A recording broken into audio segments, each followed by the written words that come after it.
بسم الله الرحمن الرحيم. الحمد لله والصلاة والسلام على رسول الله.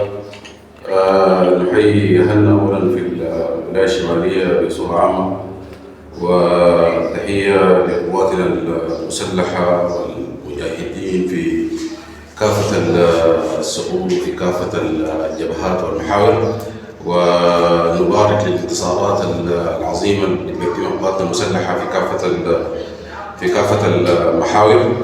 وبإذن الله إن شاء الله المليشة إلى زوال، وشهدنا ذلك من خلال الآن استهدافات الجبانة للبنى التحتية والحيوية في البلاد. وده تقريبا هو أصلا من بداية التمرد، هو كان الاستهداف للمواطن وللبلد بصورة عامة.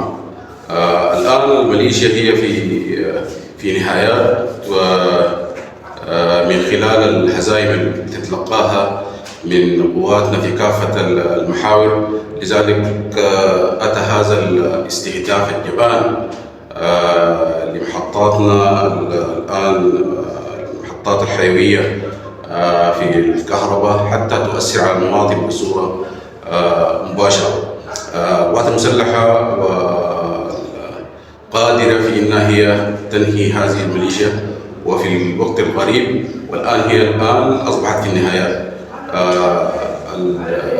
على مستوى الدولة والحكومة، كل الشعب الآن هو واقف في حرب الكرامة، كلهم يتضافرون لهزم هذه الميليشيا. وما تم لا يؤثر من معنويات الناس ولا يؤثر من معنويات القوات المسلحة في هدف المنشود اللي هي أصلا نهاية هذه الميليشيا الغاشمة. وقت قريب وإن شاء الله سنعلن إن شاء الله بإذن الله تعالى دمار كامل لهؤلاء الميليشيات، ونهاية كاملة للميليشيا وحربهم على البلد. فإن شاء الله نحن ما تم الآن استهداف محطة ضنقلة التحويلية للكهرباء هو يعني حاجة بسيطة والدولة والحكومة قادرة في أنها هي تسير قدما إن شاء الله في حربها ضد هذه الميليشيا. فبإذن الله نحن منتصرين، وبإذن الله الميليشيا إلى زوال وفي خواتيم بإذن الله تعالى. شكرا جزيلا لكم.